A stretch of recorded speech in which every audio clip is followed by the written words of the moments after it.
Namo tassa bhagavato arahato samma sambuddhassa. Namo tassa bhagavato arahato samma sambuddhassa. Namo tassa bhagavato arahato samma sambuddhassa. Buddhang Dhammang Sanghang Namasami. So, is this the second last day? Chenmai? So tomorrow's the last full day.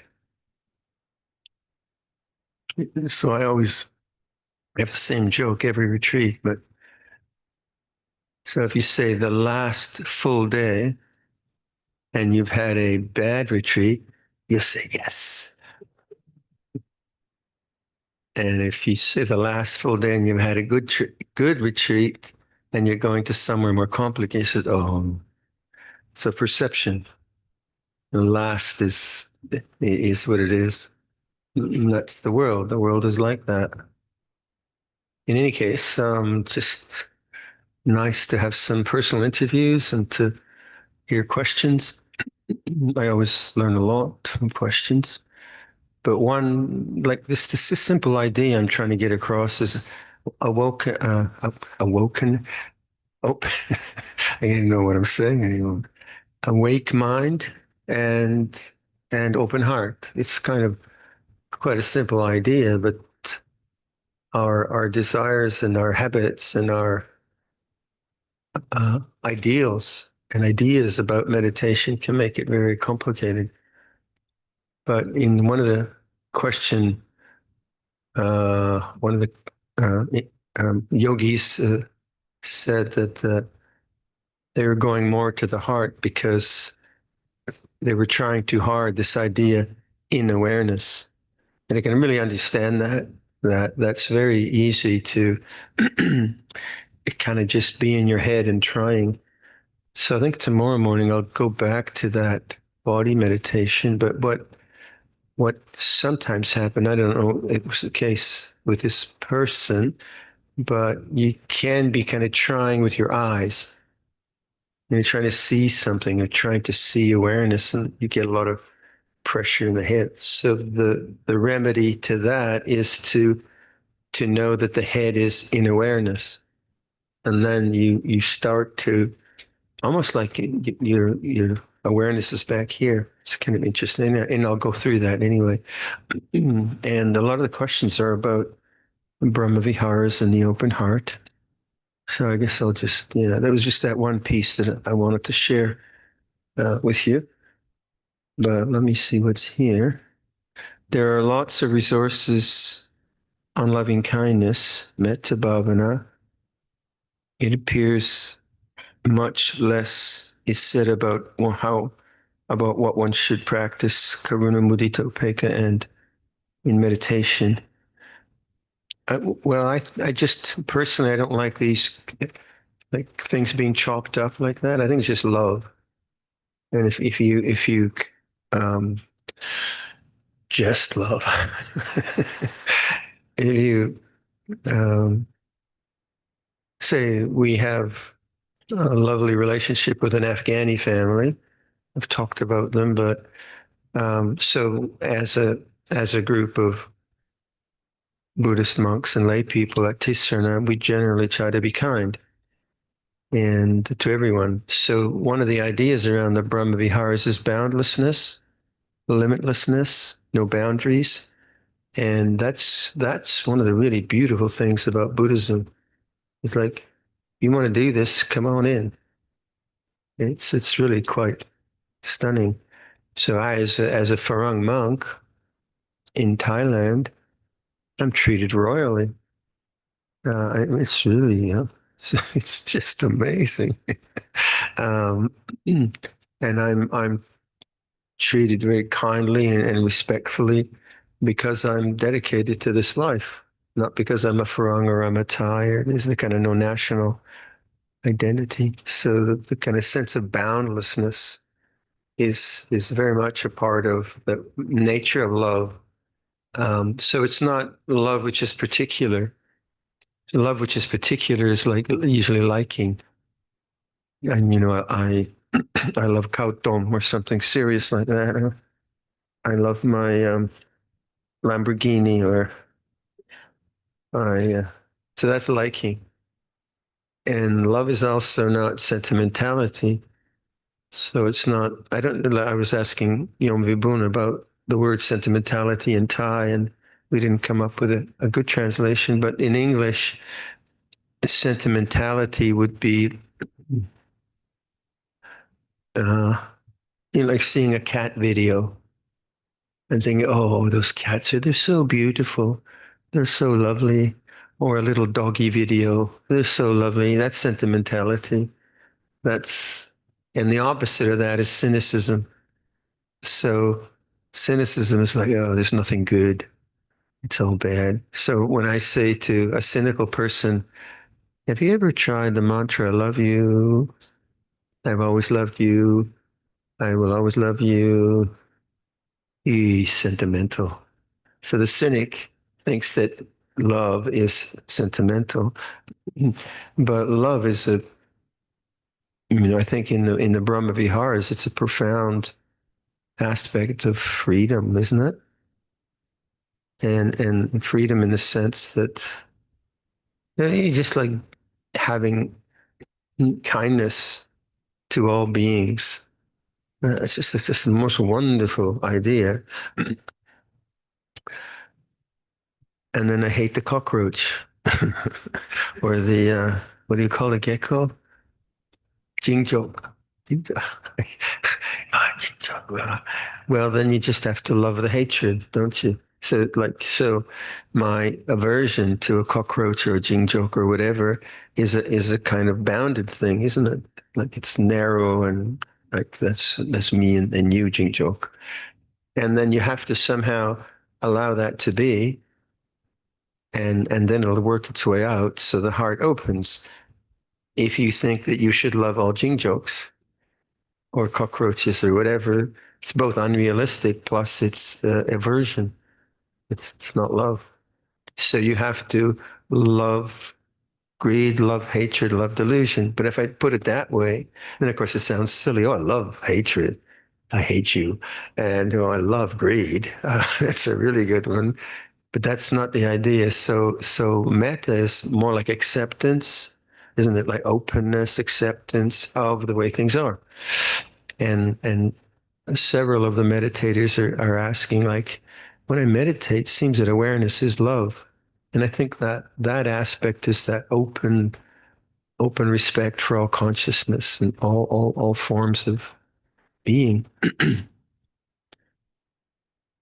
And then we have the kind of the ideas of spreading metta, which is more an idea of prayer. So like I spread metta to someone writes to me, could you share merits with my mom or spread metta? And so then that's a more prayerful idea. I am here and my metta goes out.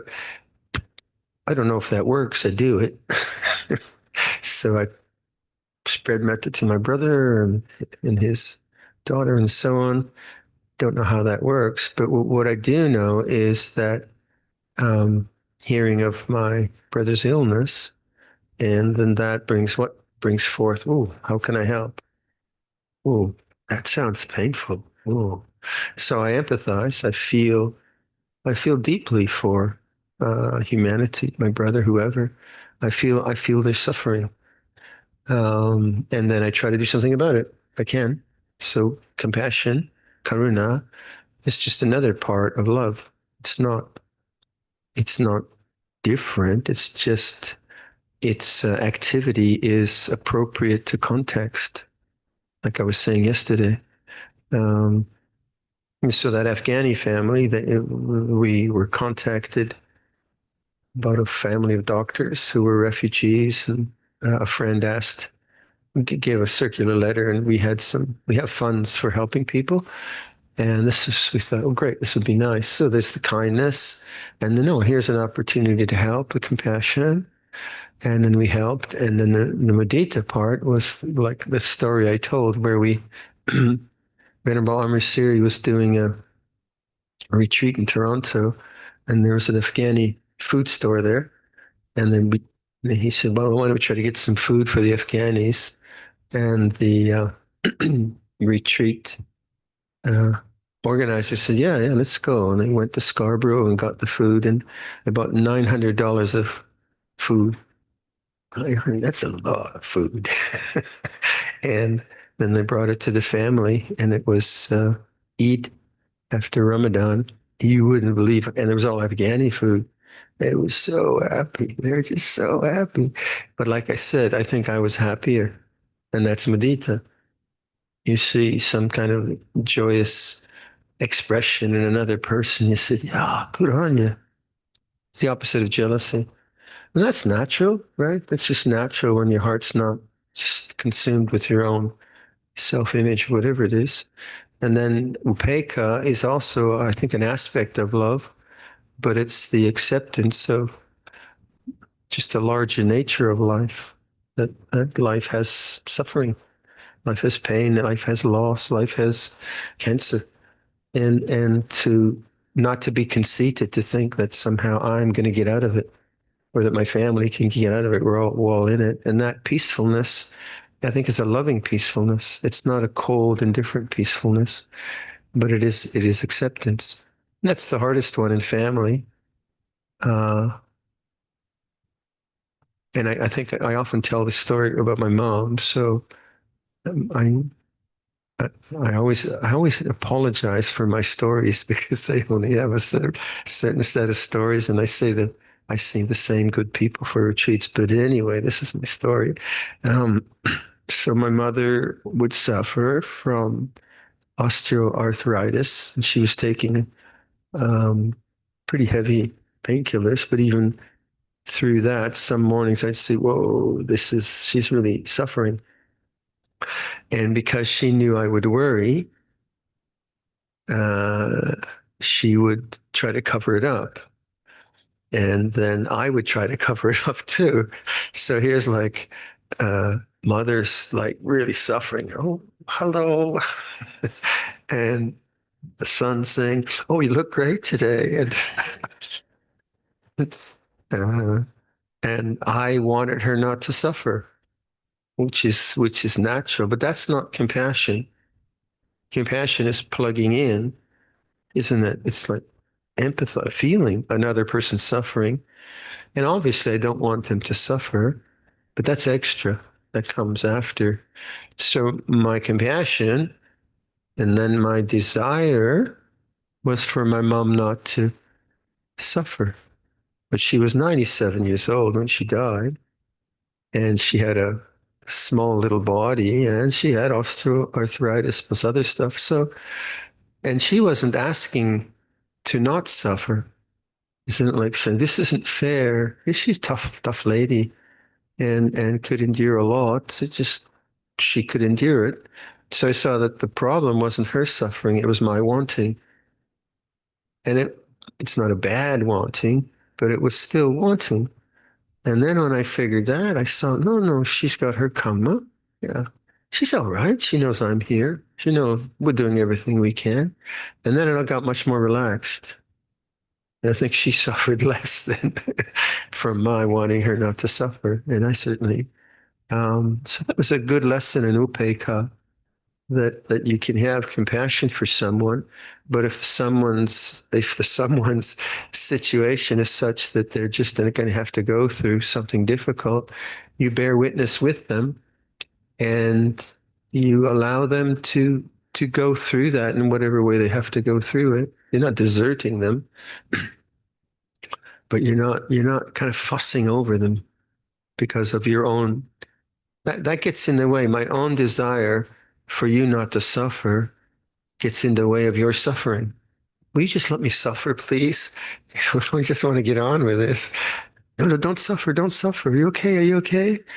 So upekkha is like it can sound like equanimity and so on, can sound cold, I suppose, but it's a peaceful coexistence with how things are.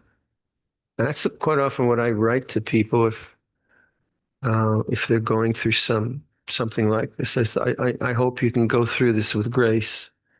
I hope you can peacefully coexist with this very dire situation you're in. And that would be upekkha. So you could chop it up into different words because that's what language does. But I do think it's one heart, one open heart. And to say, well, when should I do mudita? Oh, at 3:45, mudita would be good. And when should I do karuna? About 12. 12 would be good.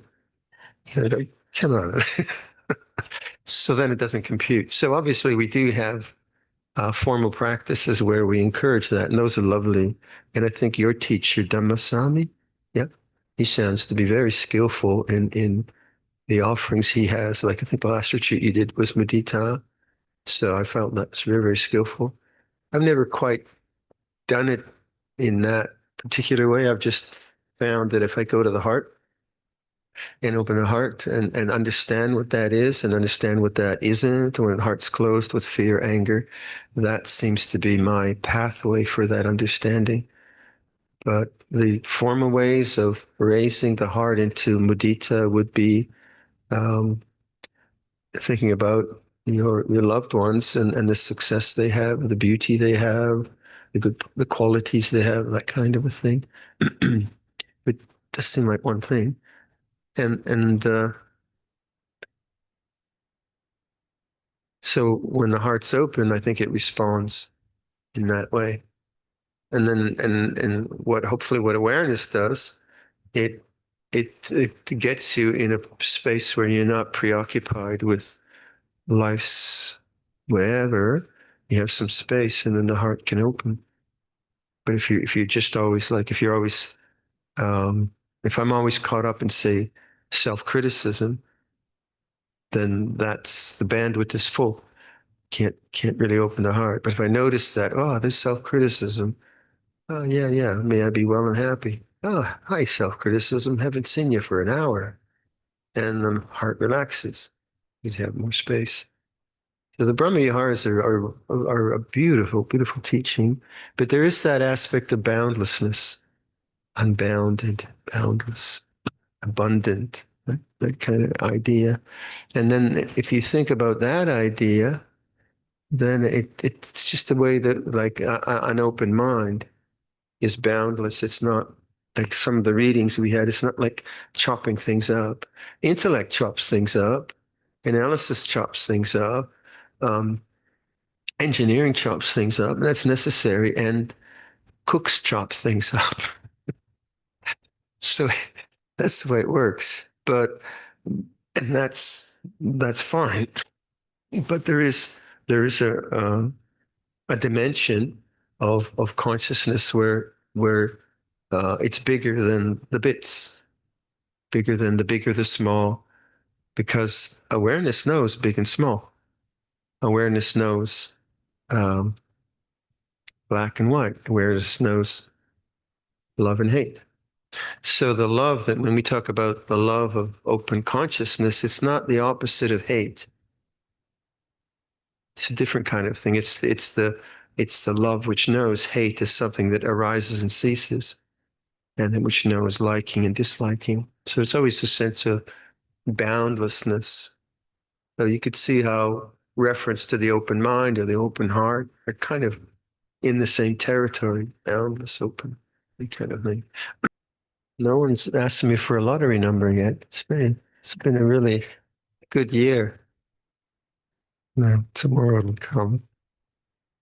In Buddhism, mature emotional happiness is defined as the four Brahmaviharas. Apparently, I said that in a book. What do you mean by mature, Luangpor? Why are the four sublime states considered mature emotion? I guess it comes from that Western psychological idea of emotional intelligence. You seen those books? Because so someone who is always angry, say, doesn't have much emotional intelligence. They just react with anger.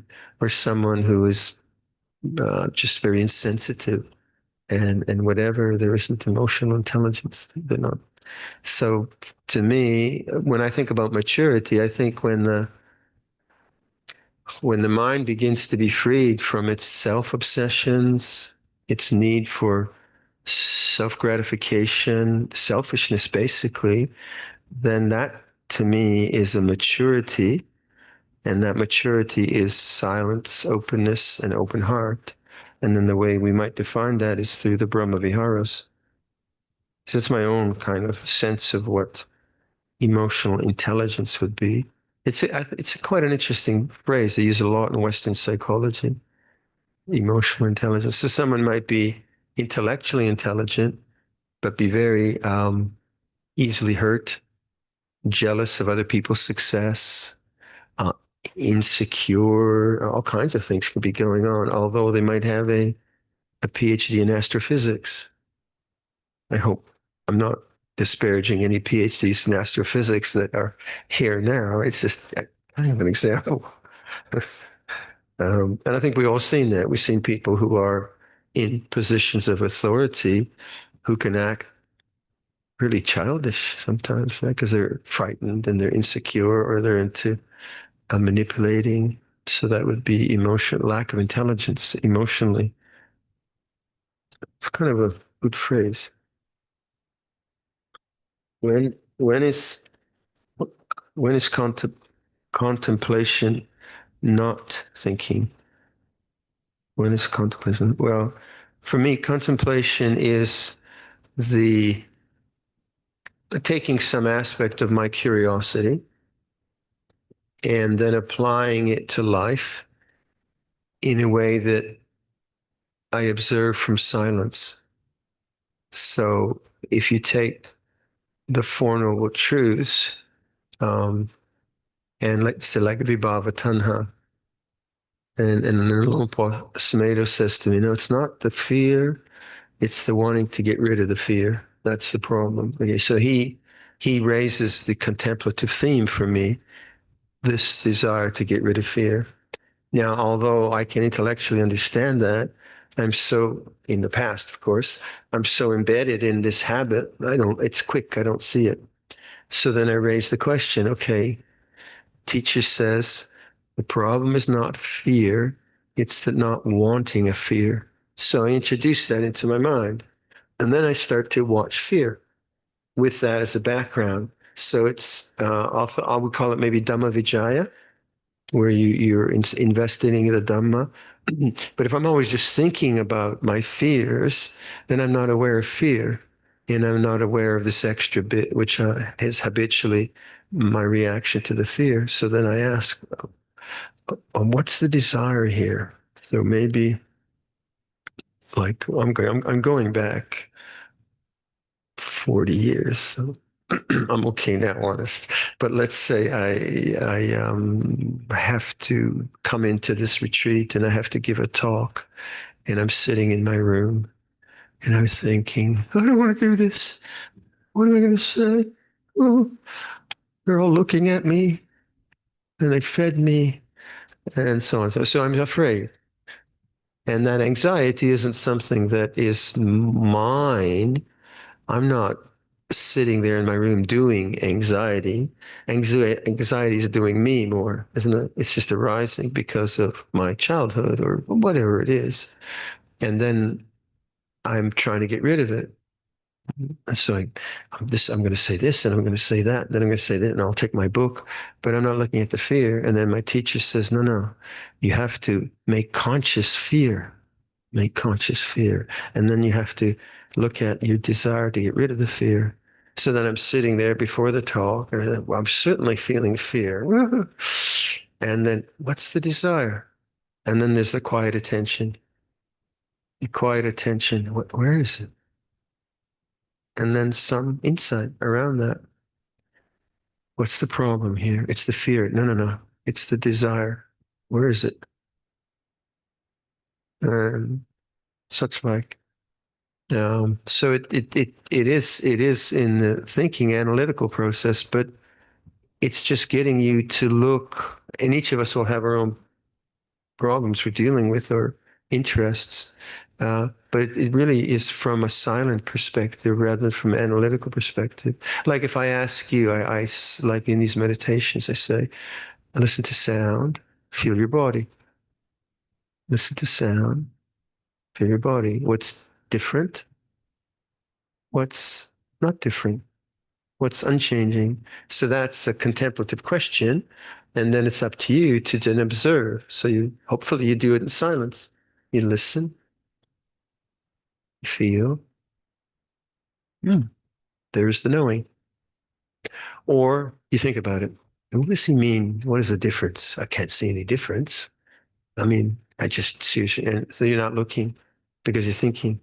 So it's that kind of silent observation from a perspective of Dhamma. You might ask the question around anatta. This is not me. This is so. If you take Anatta Lakkhana Sutta, this is not me. This is not mine. This is not who I am. All right, that's the teaching. Um, so then maybe from that you'll say, "Am I the body?" And then you feel the body, and that's some silence. And if you're silent, you won't find a fixed person. You'll find bodily sensations changing. If you find a fixed person, let me know. But what you'll find is change, vibration, heat, pressure, pain, da da da da da. But you won't find a fixed entity called self, me, mine. Or you say it's my body. Well, yeah, it's personal. Like my cough it is not your cough, or my knees are not your knees. Yeah, there's individuality, but it's my body. And you put that question in there, and then you wait, watch. There's body, there's consciousness, but I can't get that third bit called me. And so that's the contemplative mind, taking a teaching, observing, rather than believing. You could say, well, I'm a Buddhist, I believe in anicca dukkha anatta. Bravo. You'll pass the test, but you won't be free. So that's information. But actually like really observe an emotion or whatever you want and see, is there a me in this? And the mind goes silent. And then that leads to more and more confidence in anatta. If you say that anatta is there's nothing, then no, there is something. There's consciousness and there's individuality. Anyway, so whatever way you want to do that, there is this capacity to raise a question and then to apply the question to this moment. Contemplation can also be seen as just the general observing of cause and effect, just a general knowing of how consciousness arises and ceases. There's also that way. But the application is not through thought, it's through silence. So thought is it kind of targets for me. I mean, that's how I do. So in the Dhamma fact, it would be Dhamma Vijaya, I think, in Pali. Trying to check my understanding. Where, when one is in a state of awareness, there is love. Because the heart is open, the heart is accepting. Can love be there? Yeah, I think that's the way it works. But again, it's the definition of love.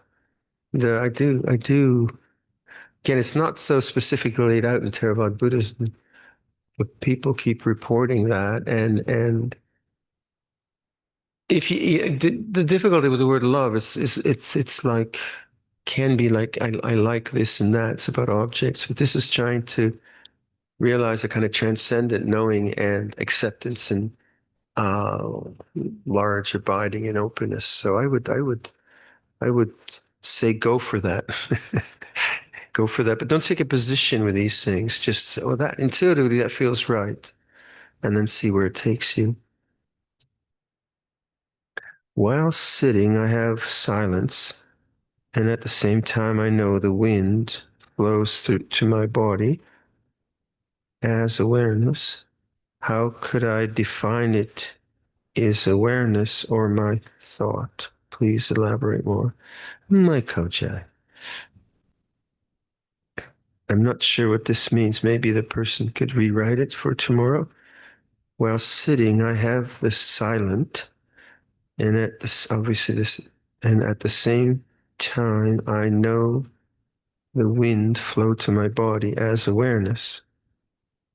How it's maybe whoever wrote this, you could ask now, or you could ask one of your Thai friends to kind of explain it in more refined English. So this is the feeling of not knowing. Yeah, so I don't want to answer something I'm not sure about. So we can keep that for a little bit. So to the people online, there were several questions submitted, which were very, very long and very detailed. And I just didn't feel I could answer them without talking with you maybe for 3 hours. And because some questions are need a lot of listening and context and understanding the wider piece involved, the person and so on. And so in this kind of a format, I couldn't really, I didn't want to venture an answer, but I'm not being rude.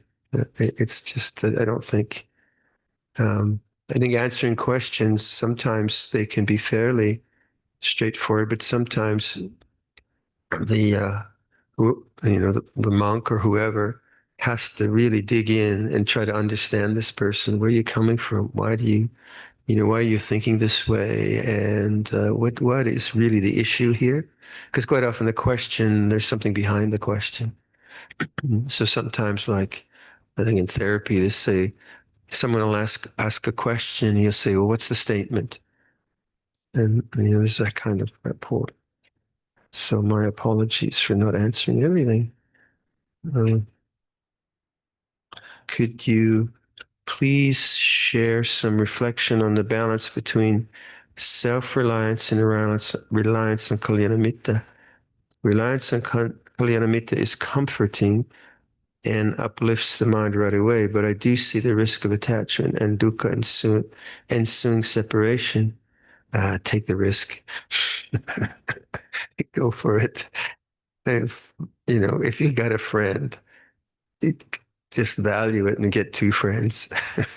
So I wouldn't get too uppity about that one. Friendship is so valuable, right?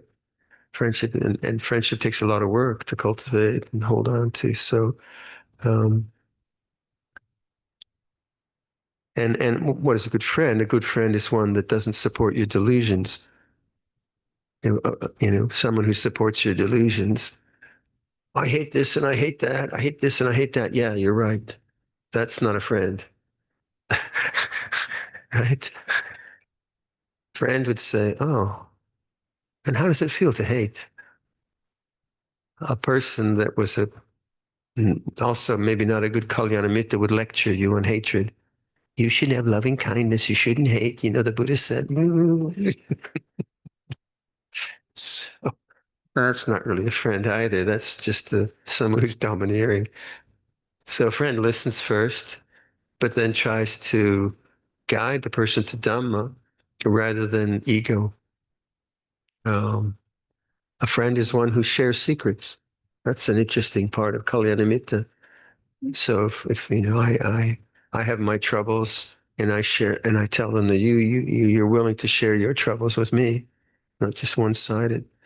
Um, Friendship is so important, especially if you're sick or you get confused or you have something like a marriage breakup or all these different things that humanity faces, and you have someone to talk to, and especially someone who gets you to just talk it through. And as you're talking it through, they make you more aware of it. I think that's the best, isn't it, friendship? They're not going to, they used to kind of think you have to solve the person's problem. That's really not what it's about. It's more like making them more aware of where they're at. And that's what talking does. You kind of, how are you doing? And how does that feel? And your body get tense when you hate that person and that kind of stuff. So yeah, please, more friends. Um, that was too long. If just one more, just a short one. If you weren't taught the necessary skills to cultivate wholesome states of mind, and you find that your practice has limited effects on conditioning, which leads to self-hatred and depression. So the conditioning leads to self-hatred and depression, and the practice has a limited effect on that conditioning. So all of that. Is it appropriate to look for help outside the teachings? Well, for me, the teachings are anything that helps you get through suffering. They're not Buddhism, you know? So like, I don't see the teachings as just being Buddhist teachings. And that to me, I mean, human wisdom is so vast and so beautiful that anything that takes me beyond suffering is the teachings. And then some Buddhist teachings don't take me beyond suffering. They take me to speculation or belief or confusion. So they're not the teachings for me, which isn't to say that I don't think they're coming from our tradition. So I never limit myself to, as you noticed from my readings, to kind of this kind of doctrinal Buddhism. And in fact, I think it's a bit not risky, but what is it? People we can get stuck in cultural, what is it? Kind of cultural agreements. Like, it's just like, let's say, anicca dukkha anatta. You know, someone will say, uh, yeah, it's anicca dukkha anatta, and everyone will say that, but they'll have no real working with those concepts. You know, everyone else says that. Or we must have been brother and sister in a past life. Yeah, and definitely we've got the same color eyes. Or, whatever. And everyone agrees to that because that's what we all agree to. That's the kind of program that we agree to. But we don't know. We don't really know. We just know that's an opinion, a cultural opinion. And so there is that danger in kind of a culture, a monoculture of kind of having opinions but not really knowing deeply. You know, but you don't know. And so the contemplative path is taking these things very deeply, really, really digging in there. Um, so sometimes, like in like cultural positions, they say someone's suffering and they want to share it with you, and you'll say, "Oh, don't worry, it'll change." Well, thank you. Thanks very much. Just what I needed, that kind of encouragement. No, it's anatta. It's not you. Don't worry about it. Oh, I just lost my leg.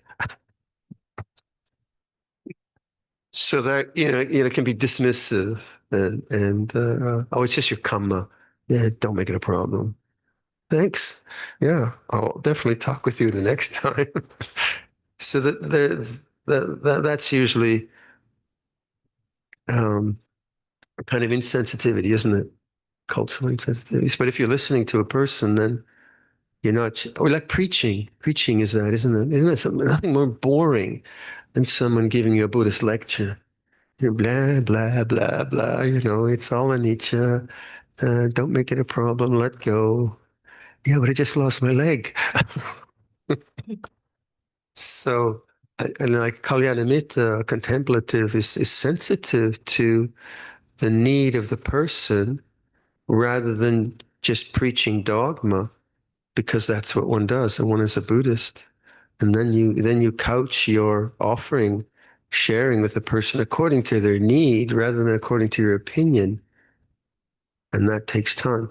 That's why quite often I'll not answer questions because I don't really know, what this is about. Um, yeah, if you want to turn anyone out, like if you've got a young person in your family and you preach to them, they probably won't talk to you for the next 5 years. It just does not work. But if you ask them, how you doing? And, you kind of inquire, then I think, well, like one of the folks, if I may say, she was saying that her daughter hates monks. and and so she's concerned, like that oh, so what I thought you do is say, go to your daughter and find the teacher she likes and ask her, could you give me some, I need some help in Dhamma. Can you give me some Dhamma talks from the teacher that you like? So then you start to connect to the teacher they like, rather than, you should be listening to monks. Those lay people, whoa, they only keep the five precepts, or something like that. So that kind of sensitivity rather than the dogmatism that we can go is very, very important, because people are not stupid. And when we preach to people, then they just feel, well, you're not honoring my intelligence.